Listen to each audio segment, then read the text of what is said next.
Buon pomeriggio da parte di Franco Segreto, ci siamo anche per questo 30 novembre 2020 con replay da Tele Europa Network. C'è da dire che purtroppo le squadre calabresi hanno fallito, tutte le squadre sia di Serie A, il Crotone ha perso a Bologna per 1-0 con un gol di Soriano, hanno perso in Serie B la Regina a Monza, il Cosenza nel posticipo di ieri sera per 1-0 contro appunto la Salernitana di Castori con un gol dell'ex Tutina, hanno perso il Catanzaro a Bari per 1-0, ha perso anche la Vibonese per 3-2 nell'anticipo in casa contro la Ternana. Di questo e di altro, ma parleremo anche di un problema importante. Intanto buon pomeriggio Stella Battaglia. Buon pomeriggio a te, Stella, Franco. ma che è successo ieri al San Vito Marulla? Allora, ieri c'è stata la partita al San Vito Marulla. Sì, contro la Salernitana. C'è stato anche un problema tecnico. Problema sì, tecnico molto importante. Quello della sostituzione di Ba.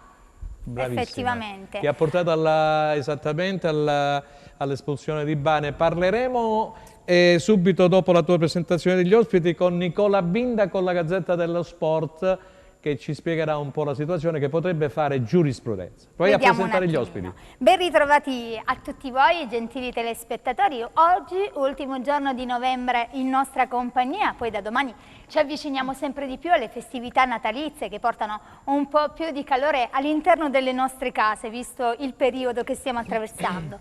Così come ha anticipato Franco, oggi parleremo delle nostre calabresi, della sconfitta della Regina contro il Monza, del Crotone contro il Bologna e del Cosenza contro la Salernitana. La partita finisce 0-1 con un gol di Tutino, ma i ragazzi hanno dato molta sofferenza alla Salernitana, diciamoci la verità. Di questo e di altro ne parleremo con i nostri ospiti in studio che vado subito a presentare e anche con degli ospiti telefonici che interverranno in trasmissione e ci regaleranno delle emozioni calcistiche.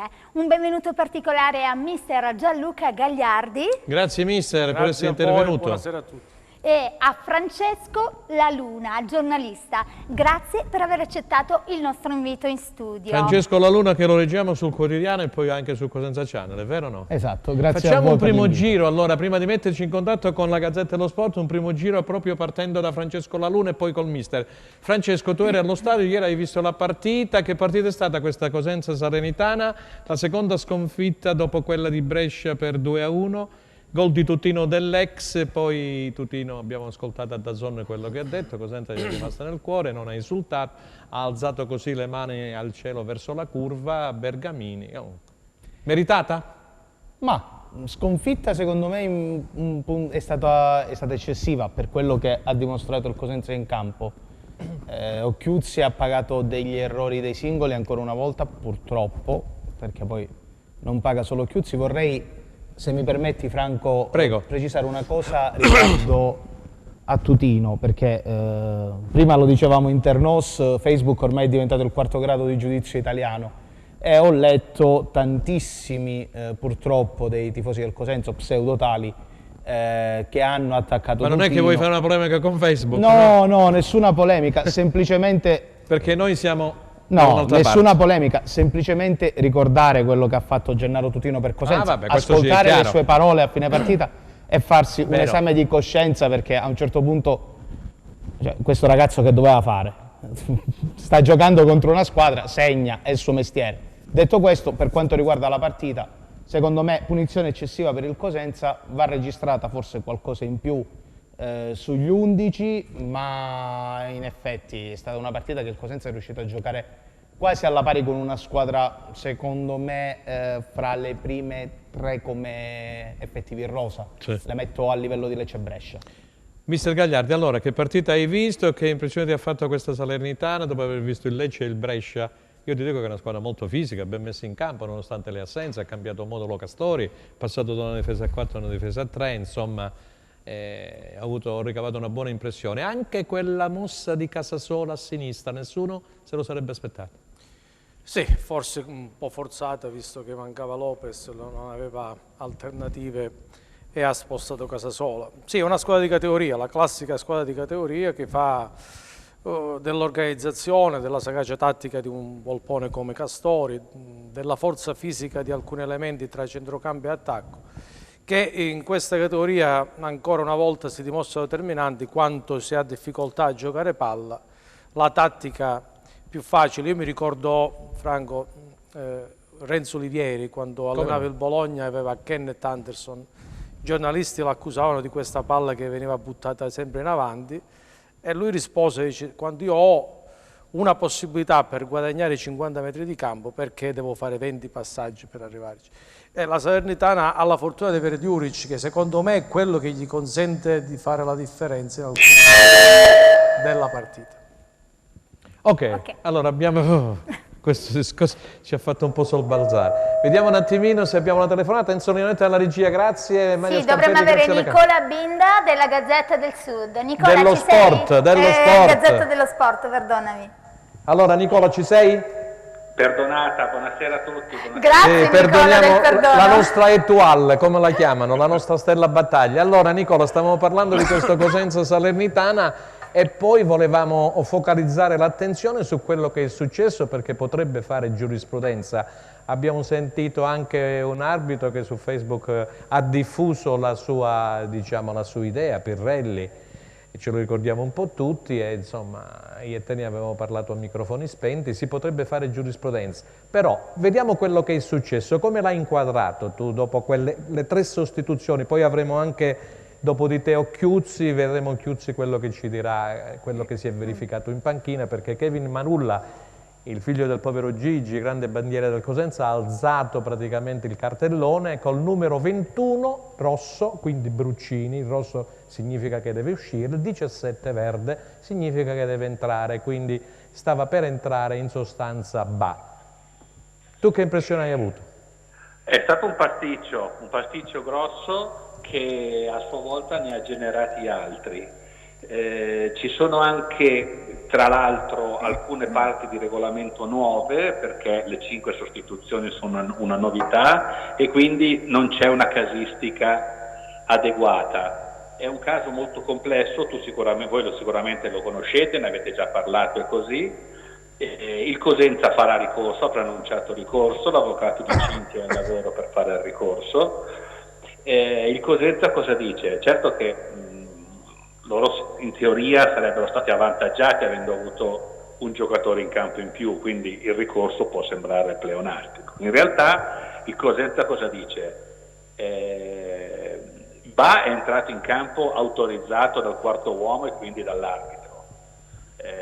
L'arbitro, quando se n'è accorto, ha ammonito Ba, giustamente, perché il giocatore andava ammonito, come andava ammonito anche Bruccini, che non è uscito, e quindi l'arbitro sì. Scusate, sbaglia. Prego. Siamo tutti con la tosse. Sbaglia a non ammonire Bruccini, ammonisce giustamente Ba perché andava ammonito, però Ba non è entrato di sua iniziativa, è entrato autorizzato dall'arbitro. E il Cosenza cosa dice? Senza quell'ammonizione, quella successiva che porta all'espulsione di Ba non ci sarebbe stata. Sì. Quindi è questo il punto sul quale punta il Cosenza nel suo ricorso, perché dice il giocatore è entrato non di sua iniziativa, ma è entrato autorizzato dall'arbitro. Se l'arbitro non se n'è accorto non è un problema di Ba, è un problema dell'arbitro, che poi lo ammonisce giustamente che il regolamento dice così, ma la colpa non è di Ba. E quindi la seconda ammonizione, che lascia il Cosenza in 10, ha appalzato la partita. Il Cosenza dice l'errore tecnico è stato nel non segnare l'ingresso in campo di Ba, che è stato autorizzato. Quindi si parla di un errore tecnico. E per quanto riguarda lo slot delle sostituzioni, lì poi c'è un effetto domino? Allora, quello è appunto, in teoria, immagino tu l'abbia già spiegato agli ascoltatori, no Franco, questa storia. Ecco, lì in teoria ci sarebbe il quarto slot, e quando parlavo di nuovo regolamento mi riferivo a questo, perché è un regolamento nuovo, quindi non ci sono dei precedenti, se non, non ci sono dei precedenti nei professionisti. È vero. Però bisogna capire, se l'arbitro però considera, dal momento che sanziona Ba, vuol dire che certifica la sostituzione avvenuta, e quindi la sostituzione avvenuta la dovrebbe considerare contestuale alle altre due, quindi nello stesso slot, perché sennò altrimenti a rigor di logica è avvenuta 24 secondi dopo, quindi sarebbe uno slot successivo. Senti Nicola, qualche amico telespettatore ci chiede, dice, perché la punizione quando si è ripreso il gioco poi è stata assegnata alla Salernitana? Questo lo dice il regolamento dice che in un caso del genere vanno ammoniti i due giocatori, quello che è entrato senza autorizzazione, quello che non è uscito, e si riprende con la punizione in favore dell'altra squadra. Io qui c'ho mister Gianluca Gagliardi, che è stato uno dei tanti allenatori dell'Era Guarascio in Serie D, ospite qui da noi a Replay, e vuole fare una domanda. Prego mister. Intanto buonasera. Buonasera mister. Mi incuriosisce una cosa, non si parla del guardaline che dovrebbe essere il primo responsabile per autorizzare il cambio, quindi chi entra e chi esce, soprattutto chi deve entrare. Non se ne parla perché io mi aspetto innanzitutto una sospensione del guardaline, perché per me è il primo responsabile, ripeto. Poi quello che è successo tra i giocatori resta un mistero, perché mi sembra strano perché Bruccini sia rimasto in campo addirittura dopo aver tolto la fascia di capitano. Però ripeto, vorrei una spiegazione sul guardaline più che l'arbitro, perché quarto uomo no? C'è anche il quarto uomo, però generalmente è il guardaline che accompagna chi entra fin quando non esce l'uomo che deve essere sostituito, chiaramente. No, da quando c'è la funzione, tra le funzioni del quarto uomo c'è quella di pensare alle sostituzioni.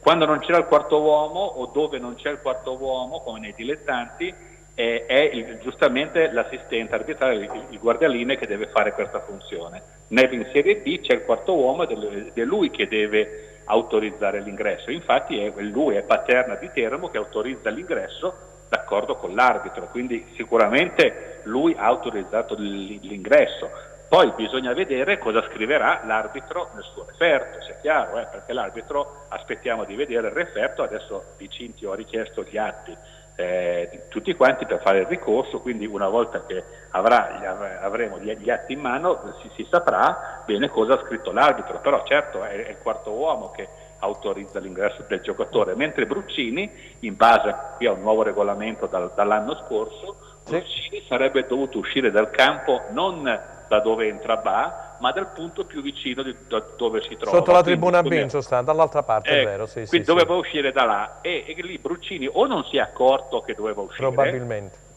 Probabilmente. Però se si toglie la fascia? Vuol dire che se ne è accorto, vuol dire che lo sapeva. Senti un po', Nicola, per quanto riguarda invece la partita, poi aspetteremo e vedremo quello che succederà appunto in settimana, il ricorso al giudice sportivo. Per quanto riguarda la partita invece, questa Salernitana che riconquista la vetta, che partita hai visto tu? Beh sì, ho visto la Salernitana, io quest'anno l'ho vista giocare una volta sola, è l'unica volta che ha perso a Ferrara, non mi aveva fatto una grande impressione.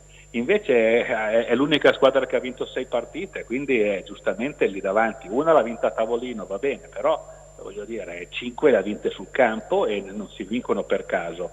Non è una squadra spettacolare, ma è una squadra estremamente concreta, di categoria, con un allenatore molto esperto che davanti ci sa stare, ha già vinto una volta questo campionato con il Carpi, e quindi la Salernitana è sicuramente una squadra tosta per tutti da affrontare. Cosenza ieri, come hai visto il Cosenza? Che impressione hai tratto? Ma il Cosenza in queste ultime giornate, adesso dal vivo non l'ho mai visto, l'ho visto solo in televisione, ma è una squadra sicuramente fastidiosa, che ieri ha sbagliato troppo sotto porta. L'occasione di Balulì alla fine è quella più clamorosa, forse, perché è stata un'azione in velocità bellissima che col tiro sopra la traversa, quella è stata un'occasione clamorosa. Cioè, quando sbagli gol, chiaramente la Salernitana ha avuto credo la metà delle occasioni, ha fatto gol. Il Cosenza ne ha create di più di occasioni, la palla non è entrata, però è un incidente di percorso che ci può stare. Credo che comunque la prestazione della squadra sia stata una buona prestazione. Ok, grazie a Nicola Binda della Gazzetta dello Sport. Allora poi seguiremo gli sviluppi di questo fatto e poi se ne parleranno in tutta questa settimana. Vedremo quello che succederà. Io aggiungo una cosa, che il signor Dionisi insomma ha dimostrato di essere, per quanto mi riguarda, non all'altezza della situazione, perché era successo già col Brescia 2 anni fa, un gol in un fuorigioco di Spalek che aveva visto, invece l'ha convalidato sempre a San Vito Marulle, ieri si è ripetuto con una secondo me, condotta di gara, non, ripeto, all'altezza della situazione. Grazie a Nicola Binda. Grazie a voi, buonasera a tutti, grazie. Ciao Nicola. Allora, mi pare che i nostri telespettatori, puoi ricordare il numero, possono interagire con noi e poi andiamo con i risultati. Sì, poi seguendo la scaletta del programma richiediamo alla regia i risultati della classifica di Serie B. Vi ricordiamo di interagire con noi attraverso il nostro numero WhatsApp 345 921 12 21. Già avete scritto in tanti, pian pianino leggiamo i vostri messaggi. Ecco qua i risultati. Ok, Brescia-Frosinone 1-2, Chievo-Lecce 1-2, Cosenza-Salernitana 0-1, Empoli-Vicenza 2-2, Monza-Regina 2-2, Pescara-Pordenone 0-2, Pisa-Cittadella 1-4, Reggiana-Cremonese 1-1, Venezia-Ascoli 2-1, Virtus Entella-Spal. Si gioca stasera alle ore 21. Andiamo a vedere la classifica. Va bene, la prendo qui. Allora, eccola qui. Al comando troviamo Salernitana con 20 punti, a seguire Lecce, Empoli 18, Venezia 17, Frosinone 16, Spal 15, Cittadella, Chievo 14, Monza 13, Pordenone 12, Brescia 9, Reggiana, Cosenza 8 punti, a seguire Vicenza, Pisa, Regina 7, Ascoli, Virtus Entella 5, chiudono la classifica Cremonese e Pescara con 4 punti. Grazie alla regia. Franco, la parola a te. Sì, allora praticamente abbiamo visto la classifica generale. Non lo so se vogliamo andare a vedere anche gli highlights della partita del Cosenza, se Enzo Leonetti è pronto dalla regia. Vediamo questi highlights appunto di Cosenza Salernitana 0-1.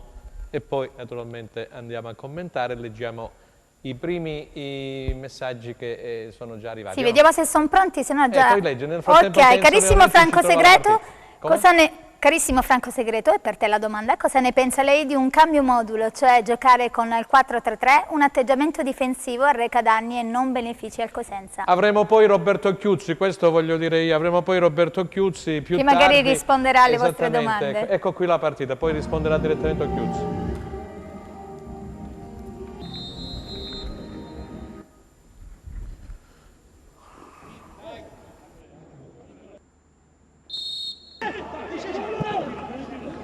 Arriva dentro! Mancino! Bravo!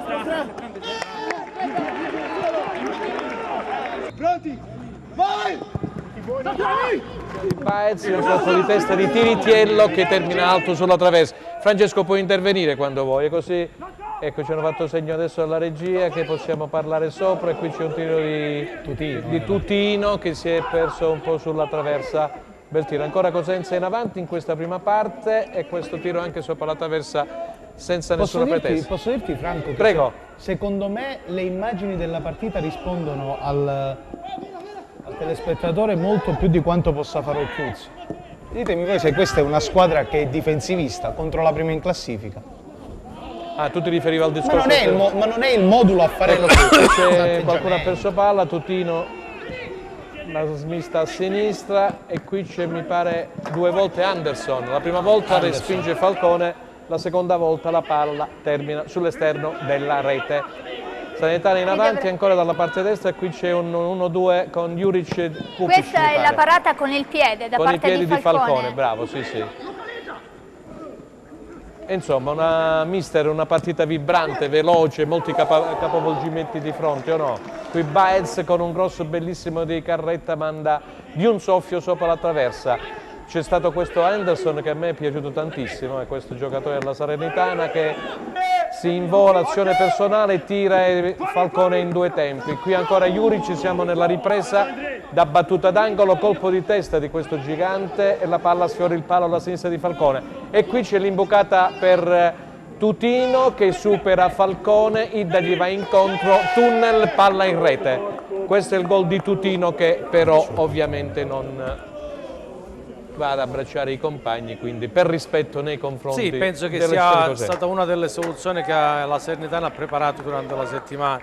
Spesso Juric veniva incontro, fungeva da amo e dava la possibilità a Tutino di attaccare questa profondità, cosa che sa fare benissimo.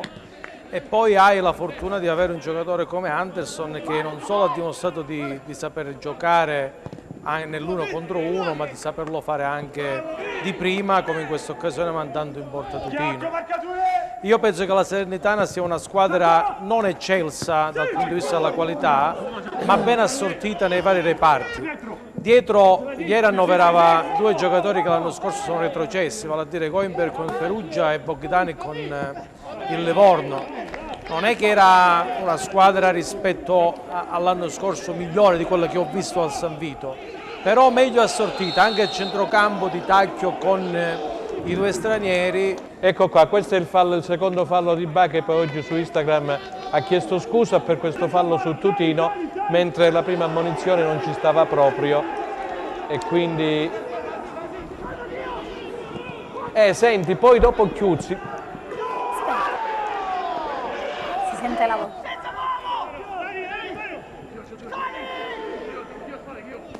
Ancora Cosenza in avanti, cross dalla destra, colpo di testa di Petre, è stata l'ultima occasione per il Cosenza che forse avrebbe meritato il pari, come diceva anche il nostro amico Francesco Laluna. Mi dicono che c'è Roberto Chiuzzi via Skype e Carastella in linea, vediamo se riusciamo a beccarlo. Buon pomeriggio mister! Buon pomeriggio a voi, buonasera. Mister, grazie per aver accettato il nostro invito.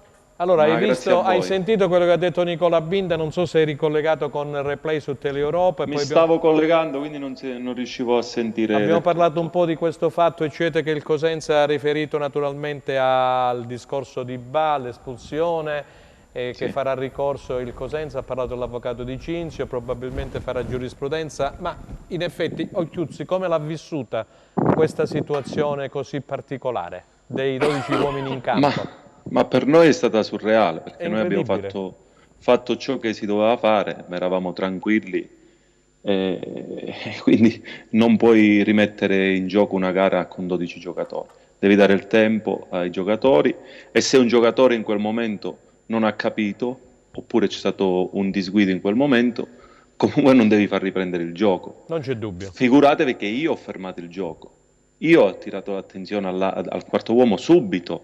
Quando già stava riprendendo il gioco, io gli dicevo guarda non lo devi riprendere, ferma. E quindi riprende il gioco, facciamo buttare la palla fuori per far sì che esca il giocatore. Uscisse il giocatore, quindi è stato semplice. Noi abbiamo fatto tutto quello che si doveva fare. Ci sono le immagini che ne danno la prova. Dispiace soprattutto perché si resta in 10 in un modo ingiusto. Cioè, quindi Senti Roberto, ci fanno segno alla regia che dobbiamo andare in pubblicità, se puoi restare con noi riprendiamo fra qualche minutino così continuiamo a parlare con i nostri ospiti, c'è anche Gianluca Gagliardi, il mister, c'è anche Francesco Laluna del Quotidiano. A fra poco, grazie. Seconda parte di Replay per questo lunedì 30 novembre 2020. Allora, ci siamo lasciati con Roberto Chiuzzi che riprendiamo subito. Allora, mister. Sì. Eccoci qua. Allora, Le abbiamo fatto fare il break come l'abbiamo fatto noi. Il break della pubblicità. Allora, Roberto, intanto che Cosenza hai visto? Tu nel dopo partita, poi ho sentito l'audio, questa notte hai parlato di un problema più mentale, di un nervosismo, qualche ragazzo che si è fatto prendere dal nervosismo e non bisogna insomma essere così, quando si va anche sotto poi bisogna essere razionali, più equilibrati e magari sfruttare a dovere le occasioni che capitano. Sì, ho avuto anche conferma perché magari poi a mente calda insomma vai ad analizzare ciò che comunque hai vissuto durante la gara, poi rivedendola questa notte confermo quello che ho detto, perché comunque noi per quello che facciamo, perché non è solo un gioco orizzontale il nostro, un possesso palle il 67%, a me piace anche un gioco verticale, anzi, prima si arriva nella porta avversaria meglio è. Sì, ovviamente quando trovo una squadra come la loro, che spezzava molto il gioco, che faceva di un gioco ben organizzato in attacco alla profondità della seconda palla, sulla spizzata, sulle seconde, ripeto, un gioco organizzato, che noi sapevamo, paradossalmente molte seconde palle, la maggior parte le abbiamo anche vinte. Il discorso è questo, noi su tutte le occasioni siamo stati un po' frenetici, perché quando la squadra non ti lascia spazio non ti dà profondità, perché loro poi non ci davano profondità, quindi andavamo tra le linee per poi trovare l'imbucato, per aprire il gioco. Siamo andati, se non sbaglio, 14 volte al cross. Quando si entra lì in area, bisogna essere meno frenetici, bisogna fare la scelta giusta, tante volte si parla di cattiveria per semplificare il concetto. Ecco, si deve avere decisione, si deve portare molti uomini in area. Lo abbiamo fatto bene a Frosinone, l'abbiamo fatto bene a Parma, dobbiamo continuarlo a fare. Ieri un po' di nuovo ho rivisto quello che magari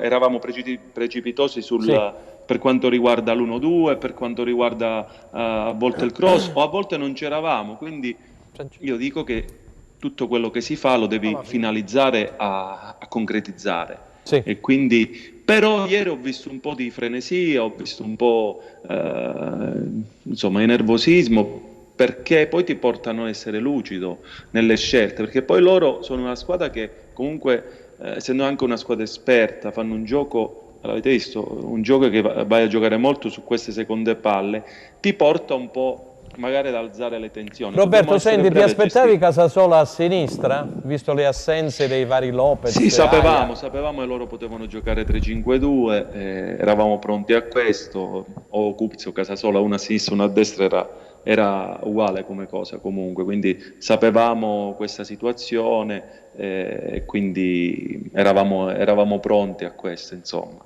Anderson, che impressione ti ha fatto? Anderson, vabbè, lo conosco già. Tra le linee, è un bel giocatore. Bel giocatore. Onestamente ha fatto quell'incursione nell'1-2, ha messo la palla a tutino, ha fatto 2 giocate importanti, che l'incursione nel primo tempo 1-2, cosa che sapevamo da assorbire quell'1-2 dentro, perché comunque il loro giocare a rimorchio sulla sponda dell'attaccante di Juric, esatto. È una loro qui ci sono, ben organizzata. C'è Francesco Laluna e poi anche il tuo omologo Gianluca Gagliardi, insomma, sì, che saluto sia a Francesco sia al mister, che vogliono farti delle domande. Vai Francesco Laluna. Buonasera mister, Buonasera. Mi perdonerà per slittare un attimino dal discorso partita, ma lei sa benissimo che il nostro lavoro certe volte ci impone di spostarci d'argomento per l'attualità. Adesso glielo chiedo quanto più chiaramente possibile. Il Cosenza farà ricorso per quello che è avvenuto ieri o continuerete per la vostra strada? Queste sono cose che io onestamente sto già guardando il Vicenza, quindi sono cose che riguardano più l'aspetto dirigenziale. Credo che verrà fatto, però sono cose che riguardano, insomma, l'aspetto dirigenziale. Io mi focalizzo molto sull'aspetto tecnico, tattico, perché comunque ho la responsabilità di questo, quindi devo avere le idee ben chiare, e quando magari non viene un risultato come ieri, insomma, devo mettere mani, perché il primo responsabile sono io se non si vince. Primo responsabile è Roberto Chiuzzi, nel bene e nel male. Mister Gagliardi. Io parto da questo per rinnovare i complimenti a Roberto, perché secondo me si sta dimostrando, si sta confermando un allenatore di un futuro importante, perché mette sempre davanti quelli che sono i meriti dei giocatori, ha l'umiltà che bisogna avere per fare bene, e soprattutto è meticoloso e va a studiare l'avversario, lo affronta. Anche ieri, nonostante il risultato, correggimi se sbaglio Roberto, io la prestazione la giudico positiva della squadra. Se non si è fatto il risultato sta nell'episodio, sta nella cattiveria, come giustamente hai evidenziato tu, di alcuni giocatori sotto porta, o che magari, questo lo aggiungo io, non hanno nelle loro DNA caratteristiche appunto quello di far male quando se ne presenta l'occasione, e magari rimpianciamo qualcosa che manca in questa squadra, e che secondo me ti avrebbe dato l'opportunità di fare un campionato più importante di quello che stai facendo. Sentiamo Chiuzzi. Mister, grazie innanzitutto per i complimenti. Noi abbiamo un attacco veloce. Abbiamo un attacco veloce che quando, mister, lei più di me sa... Dammi del tuo Roberto, chiamami Gianluca. Tu mister sai più di me determinate dinamiche che abbiamo visto a Frosinone, quando avevamo un po' più spazi, giustamente il nostro attacco si muove più agevolmente. Quando si riducono gli spazi devono giocare un po' più veloce la palla, muoverla veloce e entrare magari dentro con un 1-2, oppure perché è fondamentale, purtroppo quando si riducono gli spazi si stringono le maglie, quindi devi trovare il buco giusto, il varco giusto. Però quello che posso dire per quanto riguarda il dare merito ai ragazzi, i ragazzi danno l'anima, è un gruppo che davvero si allena a 3000, sono io poi che faccio scelte, davvero è difficile fare delle scelte. È normale, sto cercando di trovare, comunque si sta delineando un po' la squadra e vi assicuro che ho gli altri dietro che sono lì e saranno pronti a dare il loro contributo. È normale che mi dispiace perché stiamo analizzando giorno dopo giorno un Cosenza che la prestazione la fa sempre, gioca a viso aperto con squadre che sono costruite per puntare a vincere il campionato. Io ieri quello che volevo era che non mettevamo sempre davanti il gioco, cercavo quel qualcosina in più là davanti, anche nell'episodio tante volte dobbiamo essere più furbi, secondo me, anche nell'episodio nel portarlo dalla parte giusta. E quindi un po' è questa l'analisi. Roberto, qui chiedono in tanti il discorso che ha fatto testé Gianluca Gagliardi, siamo sempre più convinti che con una prima punta di peso, c'è anche Mariano, il nostro amico Ciccios, con una prima punta di peso le occasioni che ha avuto il Cosenza, vabbè, questo ovviamente col senno del poi, avrebbero potuto essere sfruttate meglio. Ieri ho visto davvero un Cosenza quadrato di fronte ad una bella squadra che lotterà per la Serie A, con un pizzico di fortuna in più, magari oggi staremo a commentare un altro risultato. Quindi Roberto, insomma, parlano ho una domanda di un ariete. Per mister Occhiuzzi. Chiedo scusa mister, tante volte in diretta ci fanno questa domanda e non sempre noi riusciamo a rispondere. Ci chiedono molti telespettatori ancora tuttora perché non giocano Petrucci, Conè e Schiavi. Vogliono avere delle notizie in pure Elio Principato, zio Elio, che salutiamo, che chiede sempre di Petrucci. Adesso abbiamo il mister e risponderà. Se ci può delucidare, per favore. Per quanto riguarda Petrucci si è aggregato in settimana. L'ho portato a Parma, il ragazzo ancora non stava benissimo. In settimana stava bene, i primi allenamenti non era al 100%, fine settimana l'ho visto bene. È normale che con una settimana di lavoro aggregato alla squadra, comunque quando vai a fare insomma una sostituzione cerchi di mettere dentro comunque ragazzi che hanno mister ha avuto un problema all'anca, scusami, Petrucci, un problema all'anca dove lui ha risolto benissimo grazie allo staff medico, quindi però un giocatore come lui, come Raffaele Schiavi, per me sono dei titolari, sono giocatori che stimo tantissimo, li vedremo in campo, quindi non è per me, io li alleno tutti allo stesso modo, li vedrete sicuramente in campo. È normale che c'è la settimana che parla, la settimana che a me dà delle indicazioni. In questo caso preciso è stata un po' questa, come anche Iozzi veniva dal Covid, aveva un 20 minuti nelle gambe, perché comunque veniva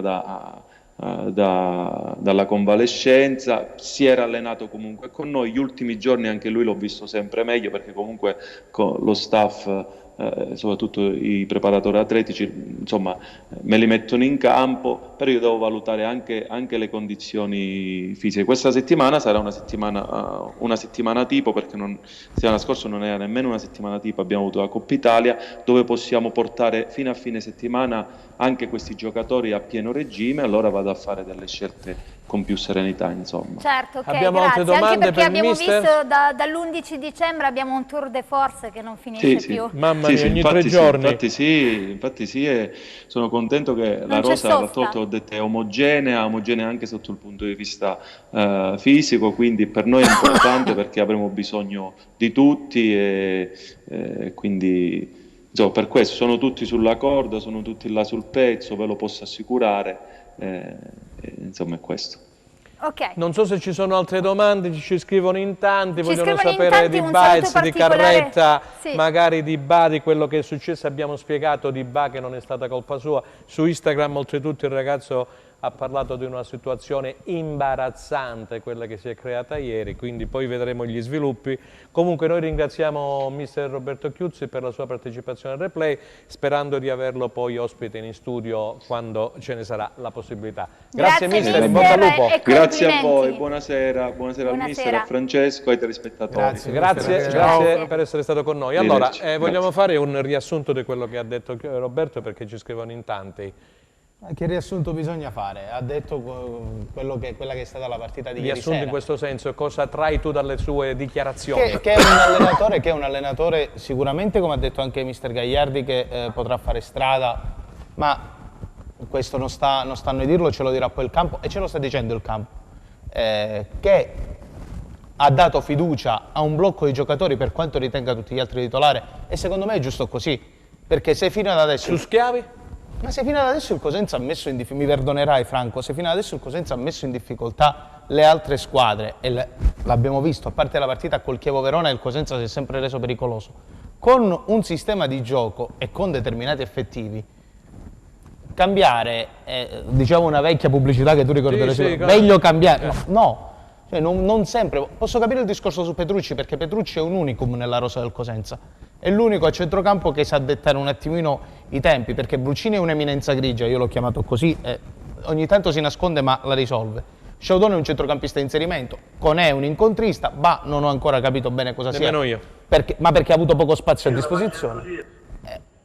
Abbiamo la telefonata, abbiamo il Corriere dello Sport, ecco qui, Gazzetta dello Sport, Corriere dello Sport, buon pomeriggio a Tullio Calzone. Ciao Tullio. Salve, grazie dell'invito. Abbiamo dovuto cambiare la scaletta in corsa, Tullio, perché con questo fatto di errore tecnico, non errore tecnico, che posta su Instagram, situazione imbarazzante quella che si è verificata ieri, perché in effetti poi con Nicola Binda abbiamo parlato, capo servizio redattore della Gazzetta dello Sport e della B, anche di questa situazione. C'è, come saprai, in corso questo preannuncio di reclamo da parte del Cosenza con l'avvocato Di Cinzio, vedremo quello che in effetti sortirà. Tu che cosa hai capito di quella sostituzione?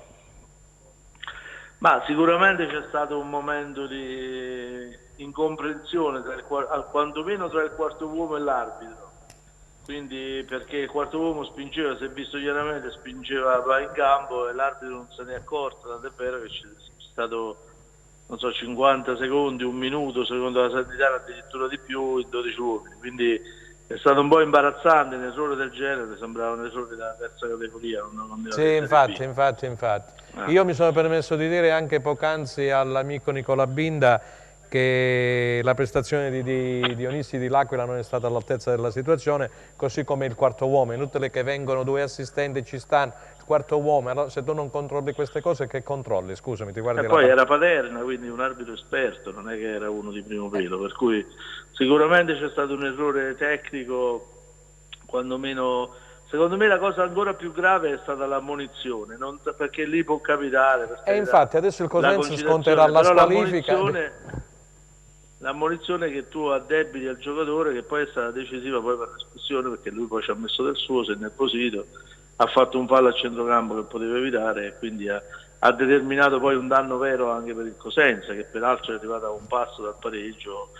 Non so se l'avesse meritato, però comunque perché il primo tempo la Salernitana, diciamo, è stata in pieno possesso della partita, come tu hai scritto anche su Corriere dello Sport stamattina. Sì. E hanno fallito numerosi gol, poi certo le occasioni del Cosenza create non sono state così copiose, però poteva pareggiare. Poteva pareggiare con Balui specialmente. Con Balui e poi con Baez, anche con Baez il primo tempo. E Petre colpo di testa finale. Petre alla fine, insomma, anche se nell'azione di Balui c'era stato, anche lì c'era stato secondo me un errore dell'arbitro, insomma non è stata una serata felice per Dionisi. Detto questo torniamo, dell'arbitro Dionisi. Detto questo torniamo ai limiti strutturali del Cosenza, che sono ovviamente questa sterilità offensiva, perché anche dal punto di vista della partita di ieri sera non è che gli puoi recriminare molto, perché è una squadra, voglio dire, che il suo l'ha fatto.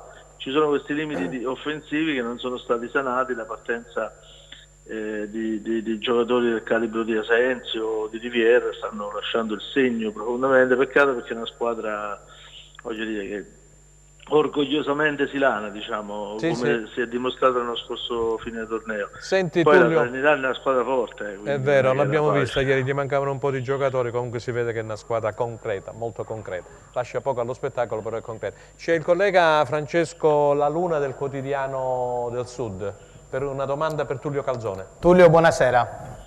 Ciao. Senta, io volevo farle una domanda a proposito proprio del termine che ha usato lei, quello errore tecnico, che è un termine abbastanza specifico per quanto riguarda il calcio. A questo punto, dato che di errore tecnico, a quanto abbiamo capito tutti, potrebbe trattarsi, quali margini ha il Cosenza per sperare in un reclamo positivo nei prossimi giorni? Anche perché immagino che, data la squalifica di Ba e il fatto che dovrebbe ritornare a disposizione di Occhiuzzi, per la sentenza sarà a breve termine. Secondo lei quante possibilità ha? Intanto, se c'è il preannuncio di reclamo, il risultato non verrà omologato. Esatto. Sportivo.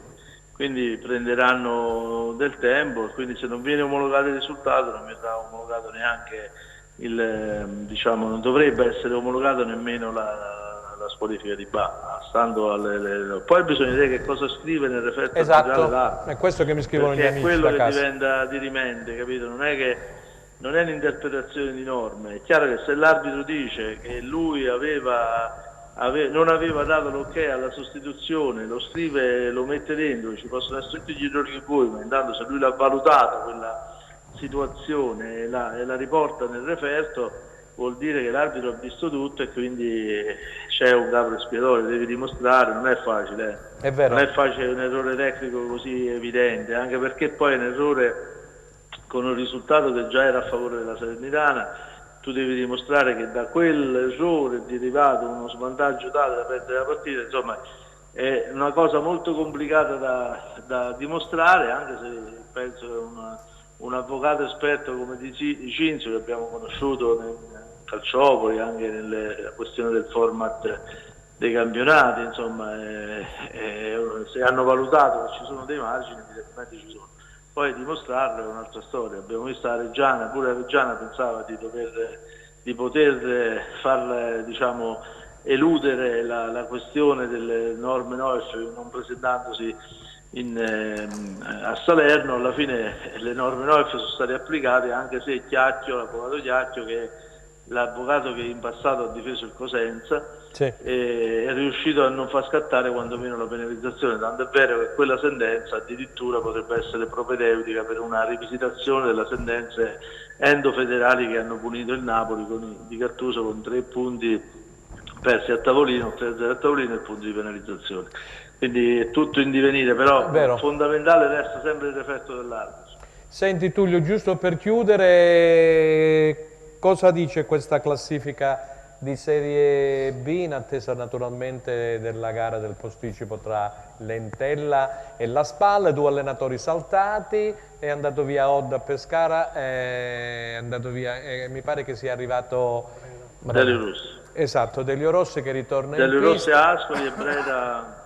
Delio Rossi ad Ascoli, esatto, e Breda è andata a Pescara, quindi insomma ritorno in pista sia Delio Rossi che Breda. Dice che il campionato è sempre molto vivo, anche se diciamo, sono 4 panchine già saltate nelle prime 10 giornate, il ritorno di 2 esperti della categoria come Delio Rossi, che insomma ha vinto il campionato a Bologna, poi è stato a Palermo, ma ha fatto grandissime cose, la maggior parte della sua carriera l'ha fatta proprio nella guida della Salernitana, portata alla CLA, con Breda capitano peraltro all'epoca, se non verranno venerdì, quindi voglio dire, insomma è sempre molto bello il campionato. Abbiamo visto che questa giornata ha fatto nel nome di Diego Armando Maradona, il genio dei geni, ha fatto vedere anche, ha sollecitato anche qualche fantasista a diventare emulo, come ho scritto stamattina sul Corriere dello Sport, come ho scritto lo stesso Bind sulla Gazzetta.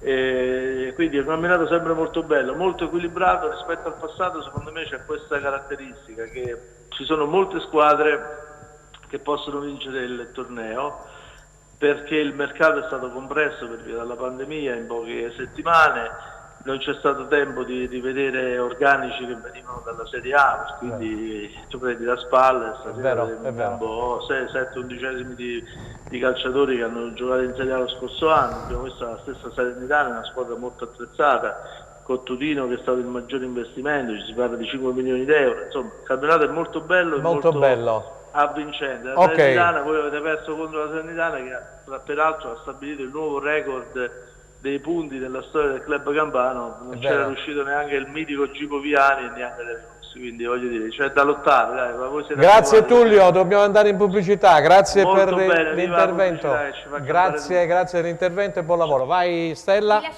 mi chiamate poi Franco Rosito dopo la pubblicità, grazie. Vi lasciamo qualche minuto, andiamo in pubblicità, restate con noi.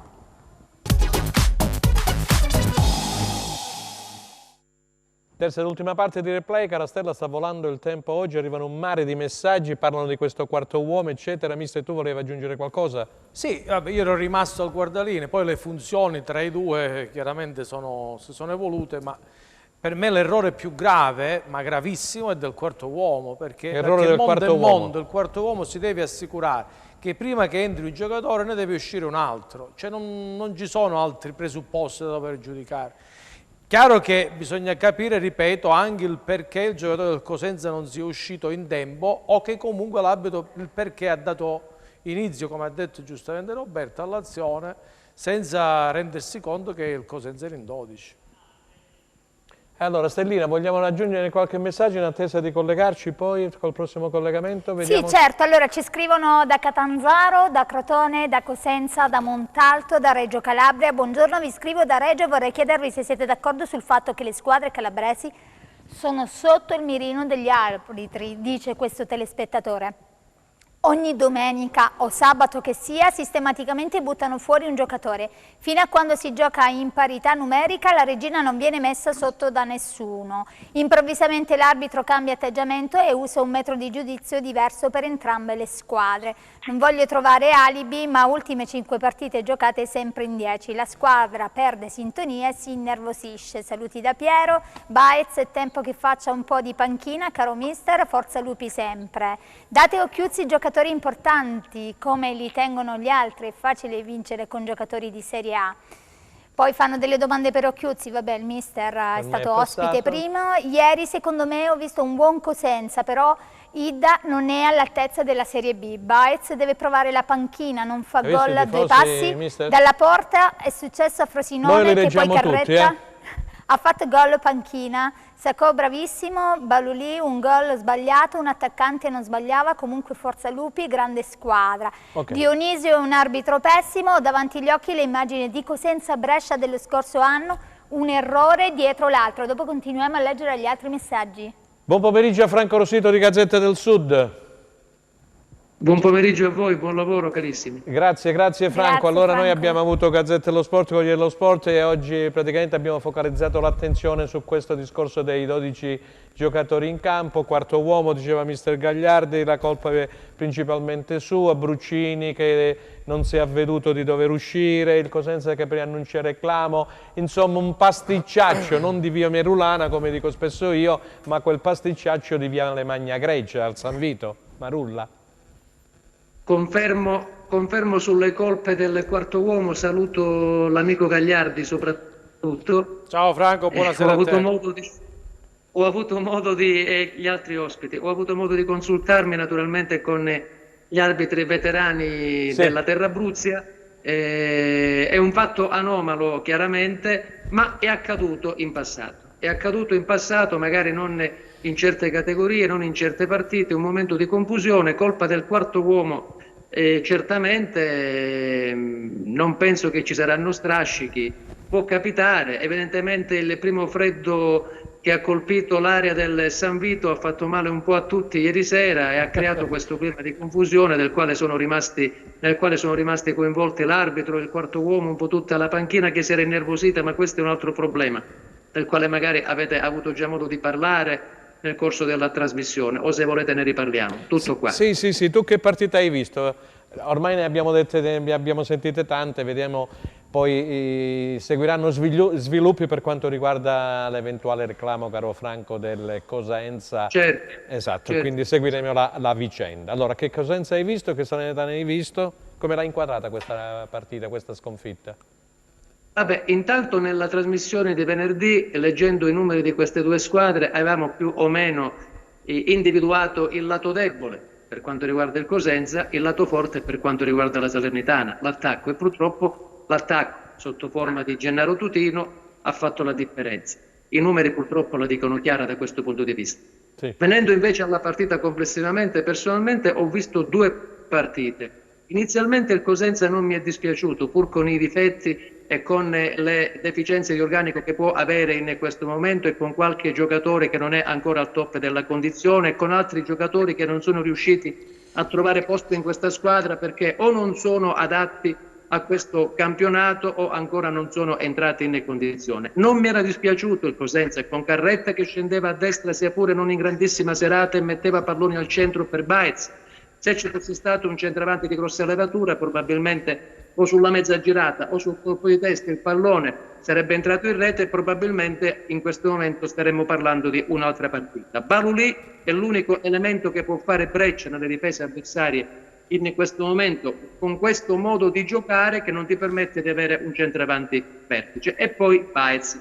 La difesa che punta, la difesa che pure, come tutti sappiamo, è tra le migliori difese del campionato, grazie in maniera particolare, non me ne vogliano i suoi colleghi di reparto, a questo portiere saracinesca Falcone che il Cosenza ha la fortuna di gestire quest'anno, e a centrocampo discreti il Cosenza era riuscito a tenere testa validamente alla Salernitana. Sul gol purtroppo il meccanismo si è interrotto, è subentrato un po' di nervosismo, il Cosenza ha cominciato a perdere i lunghi, e poi c'è stato anche il discorso dei 12 giocatori, di quel fallo che era evitabilissimo, del secondo giallo per e tutto il resto che insomma poi hai avuto anche un pizzico di sfortuna avendo quella palla gol nel finale, e lì torniamo al discorso di prima: se non hai l'uomo col principe, volendo un po' mutuare sia pure con le dovute proporzioni, il mio Milan, del quale vado fiero finalmente quest'anno, non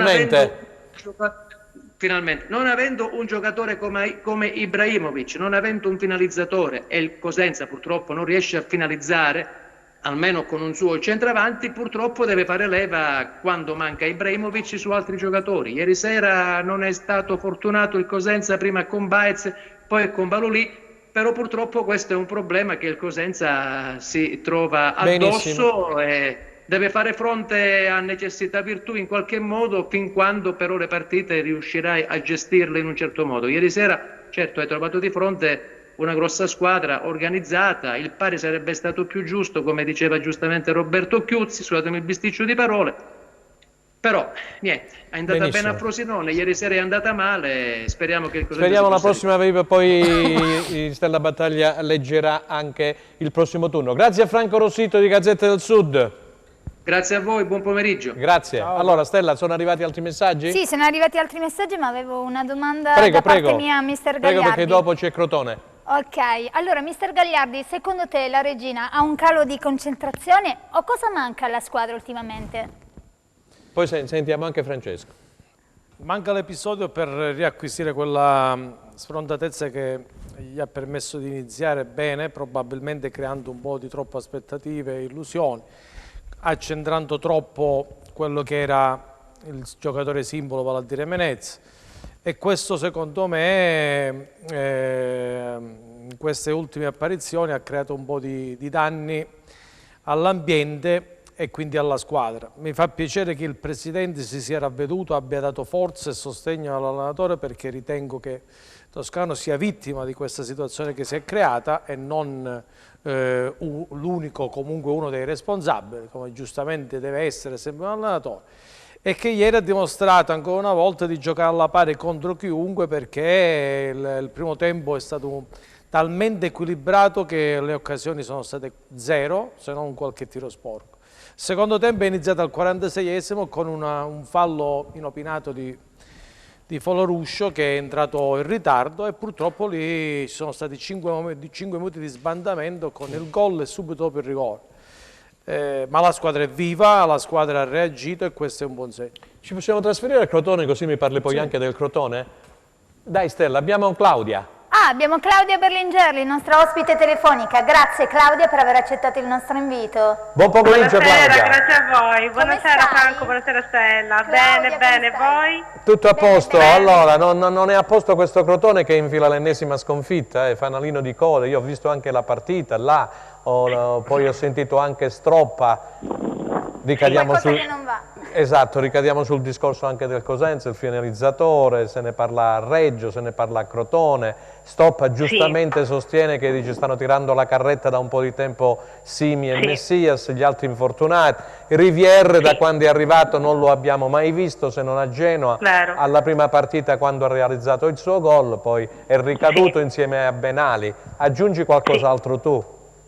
Sì, Franco, secondo me è stata una delle partite, se non forse la partita più brutta disputata dal Crotone, non tanto nel primo tempo, che anzi è stato un ottimo primo tempo in cui il Crotone è andato 2 volte vicino al vantaggio con Simi e con Vulit, però purtroppo di fronte hanno trovato Vulit e Simi, nell'occasione ha trovato la mano del portiere molto bella quella parata di Storucci. Esatto, quindi insomma gli ha negato la gioia del gol, però a parte questo poi nel secondo tempo è andato molto molto male, perché insomma invece di cercare di riprendere, di riacciuffare il risultato, si è visto insomma un Crotone allo sbando, probabilmente secondo me, è un mio parere, perché Stroppa ha cambiato mettendosi a 4, ha proposto un 4-4-2, mentre il Bologna da un certo punto in poi si è messo a difendere a 3, in modo da ampliare il gioco dal centrocampo in su.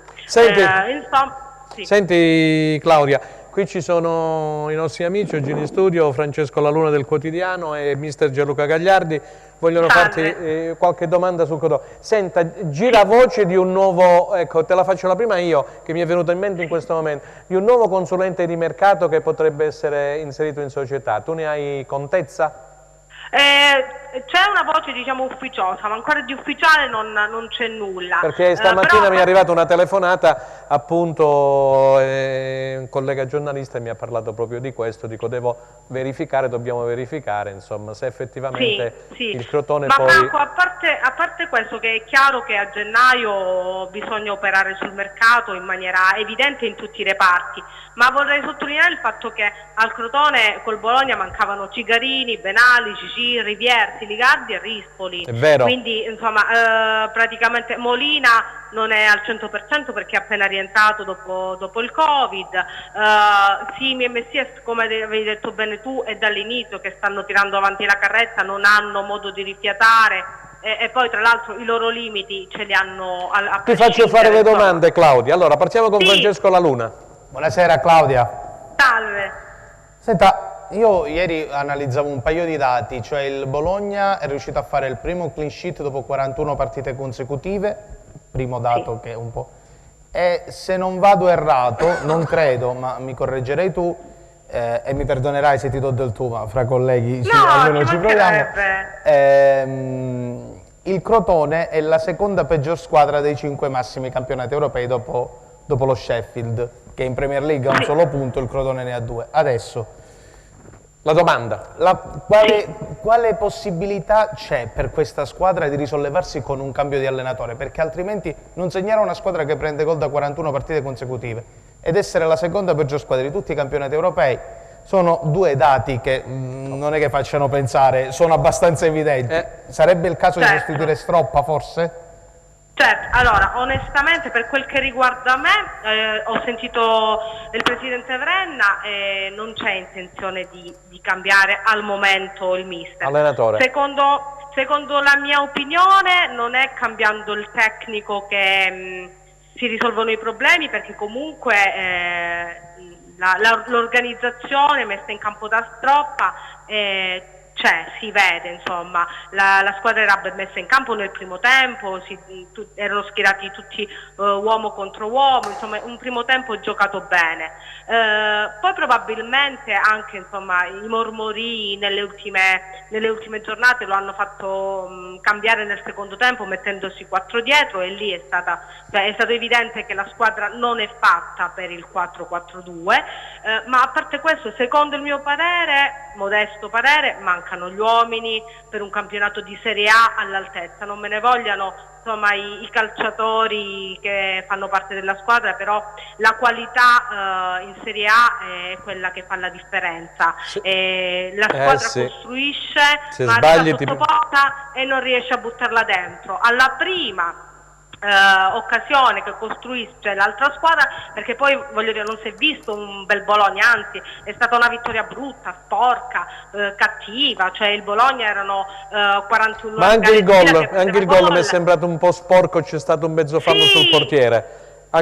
Senti Claudia, visto che abbiamo pochissimo tempo, l'ultima domanda da mister Gagliardi e poi ti salutiamo. Sì, salve mister. Tanto buonasera, ha detto perfettamente tutto in pratica. Io sottolineo e confermo che il primo tempo del Crotone è stato un primo tempo importante, dove si è vista una squadra cattiva nel riconquistare, giocare con una padronanza importante in un campo sempre fuori casa e non realizzando poi nelle due occasioni più limpide, proprio perché secondo me manca la cattiveria lì dove bisogna essere cattivi.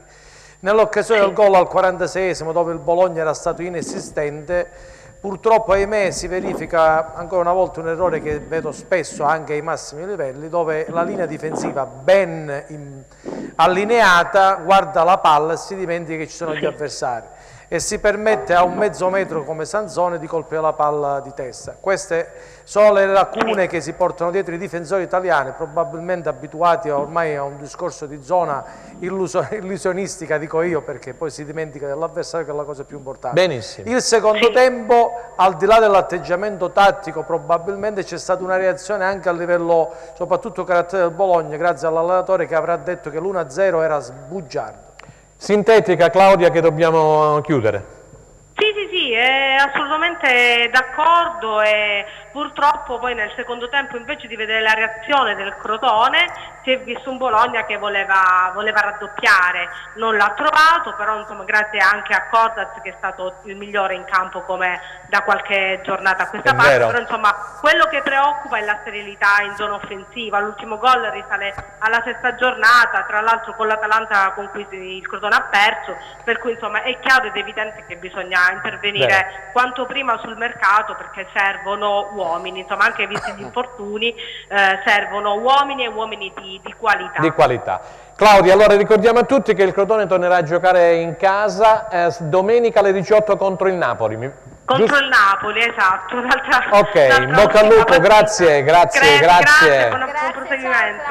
Allora, vogliamo andare a vedere il prossimo turno del Cosenza o vuoi leggere qualche messaggio? Sì. Prossimo turno ce lo prepara in Solenetti, vai con qualche messaggino. Ok, ieri è stata una buona partita, Baez sbaglia troppo, vengono sbagliati molti passaggi al centrocampo, noi dobbiamo salvarci, ci vorrebbe un attaccante di peso, questo lo scrivono molti. In tanti, sì, non solo attraverso i messaggi qui da noi in diretta su Teleeuropa Network, ma anche sui social. Posso leggerlo uno io, che c'è un caro amico, Franco Va Spagnolo. Bene, ti do l'ok, Franco, Spagnolo, che saluto, non lo vedo da tanto tempo, dice: possibile che nessuno dica, parli dei punti deboli del Cosenza? Uno che ci sta costando punti pesanti è il centro-destra difensivo. Se si riguardano le partite disputate, noi subiamo sempre da quella fascia. Anche con la Salernitana si è verificata la stessa cosa, il lancio di Anderson per Tutino. Il secondo è atavico, riguarda l'attaccante, quindi vengo a quello che stanno scrivendo praticamente testé tantissimi amici. Andiamo a vedere il prossimo turno della Serie B? Sì, eccolo allora, là. Troveremo in campo Ascoli Pescara, Cremonese Virtus Entella, Frosinone Chievo, Lecce Venezia, Salernitana Cittadella, Spal Pisa, Regina Brescia, Reggiana Monza, Vicenza Cosenza e infine Pordenone ed Empoli. Cosenza giocherà poi domenica alle ore 21 in posticipo a Vicenza, l'hai detto bene. Mister, allora parliamo naturalmente delle calabresi, la Regina che ospiterà il Brescia, siamo in chiusura, e il Cosenza che dovrà giocare a Vicenza. Sì, Toscano rischia qualcosa col Brescia? Perché anche Lopez a Brescia è sulla graticola. Sì, vabbè, con Cellino c'è sempre. Infatti. Sì, è un avversario, come l'abbiamo visto a Cosenza, difficile da affrontare, specie fuori casa, perché dai giocatori veloci, non so se rientrerà, ma non penso, Donnarumma, ma quando hai Torregrossa, hai Spalleck, hai Ragusa, hai tanta roba in Serie B.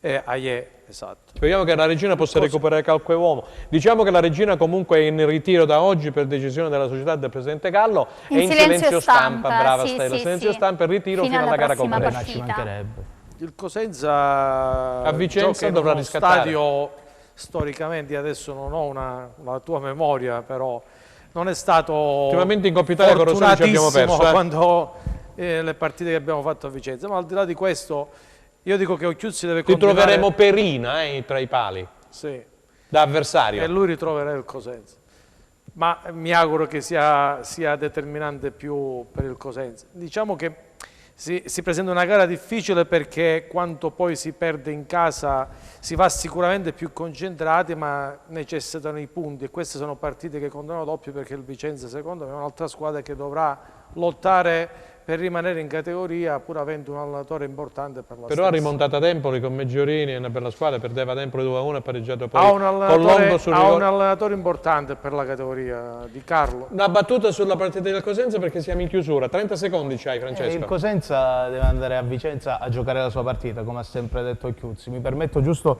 una battuta veloce sulla Regina e sul Crotone. Penso che il Crotone, vediamo lo Spezia ha la stessa squadra dell'anno scorso, ha cambiato solo il portiere e sta viaggiando. Tu sei tifoso del Cagliari. Come no? Ieri Inzola, che è stato a un passo dal Cosenza, ha fatto gol al 94esimo, ha segnato. Quindi a questo punto mi dispiace contraddire la collega Claudia, l'avrei fatto prima. Penso che il problema sia palesemente l'allenatore. Tu pensi che sia l'allenatore? La Regina invece, lo dicevamo a luglio dopo il Perugia, ha fatto un mercato, non lo so, rivedibile. Adesso Toscano rischia la panchina, magari speriamo di no per lui, per la stima che nutriamo nei suoi confronti, ma rischia davvero parecchio col Brescia. Benissimo, allora ricordiamo Vicenza-Cosenza domenica alle 21, mentre giocherà la Regina sabato contro il Brescia. Regina in ritiro e in silenzio stampa. Stella. Ok, allora per oggi è tutto. Ringraziamo il nostro coordinatore della trasmissione Franco Segreto, i nostri ospiti per aver accettato il nostro invito, Mister Gagliardi. Stasera non ci vedremo? Sì, Mister Gagliardi e Francesco La Luna. Questa sera saremo in replica alle ore 23, Teleuropa Network, canale 10 del Digitale Terrestre, e con replay ci vediamo lunedì 7 dicembre. Sempre qui, non mancate. Grazie. Arrivederci.